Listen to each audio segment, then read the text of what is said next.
Ahoj, vítejte u mého dalšího videa. Tentokrát si ukážeme odstranění šumu v Audaci. Nyní si celé něco nahraje.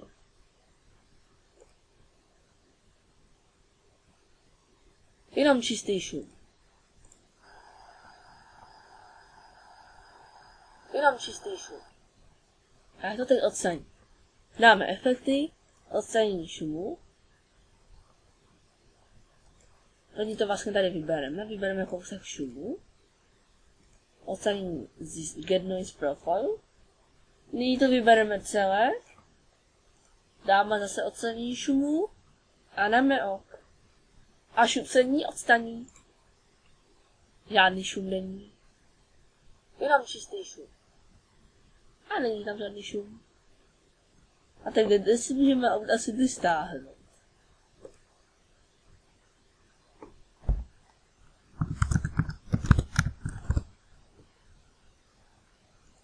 Třeba tady na stavu si můžeme stáhnout.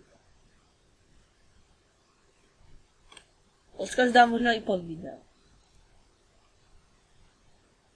Takže to by bylo dnešního návodu vše, jako odstranění šum a zase jindy, ahoj.